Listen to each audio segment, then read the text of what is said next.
2023 বিধানসভা চংবারি নবস্কাঙ্গ তनै পশ্চিমবঙ্গनि फाइनाय तुफानगंजनि BJP बदलनि MLA मालती राबा राय Ramnagar root नं 3 o नकनगो थांगै चंबारिनि कक आवाइखा बिनि लगी दङ मेयर दीपक मजुमदार न खबै बीजेपी बदलनि कुबुनि आदंरक असालो एमएलए मालती राबा लुकुरकनि बस्कांग केन्द्र हाबांनि सामुं हामग्राय बदां रकनो लुकुरकनि थानि याफारि रेखा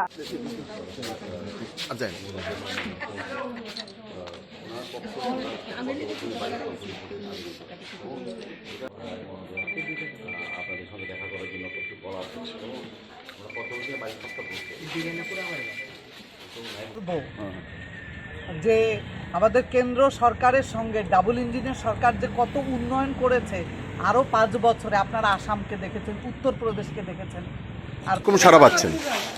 দেখুন, এটা আমার টাউন 8 নং বড়দোয়ালি। এখানে আমাদের মুখ্যমন্ত্রী পদপ্রার্থী ডক্টর মানিক সাহা, উনি মুখ্যমন্ত্রীও বটে, বাড়ি বাড়ি প্রচার করে সাড়া পাওয়া যাচ্ছে যে উনি দ্বিতীয়বার একদম 100% নির্বাচিত হচ্ছেন। প্রত্যেক বাড়ি বাড়িতে একই সাড়া যে উন্নয়ন হয়েছে আবারও ওনাকে নির্বাচিত করে উন্নয়নের বন্যা বইবে ত্রিপুরা রাজ্যে। ধন্যবাদ। 7 তারিখ তো আসছে মমতা ব্যানার্জি রোড শো করার জন্য, কি বলবেন?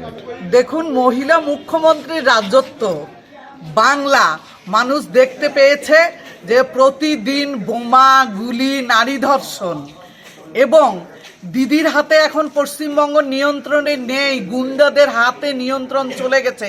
দিদি এখানে নাটক করার জন্য আসছেন।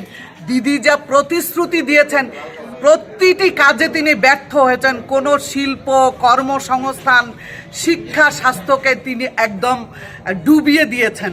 এখন দেউলিয়া হয়ে গেছে পশ্চিমবঙ্গ। তাই এখানে তিনি মিথ্যা প্রতিশ্রুতি দিতে আসছেন। ত্রিপুরাবাসী তাকে গ্রহণ করবেন না, বর্জন করবেন। এখানে নাটক করতে আসছেন, আপনারা কেউই সমর্থন করবে না। যেখানে আপনারা দেখতে পাচ্ছেন যে বাংলার সরকার প্রতিদিন শিক্ষামন্ত্রী জেলে এবং বড় বড় অনেক নেতা জেলে, এবং দিদি ভাইপো জেলে যাওয়ার জন্য রেডি হচ্ছে।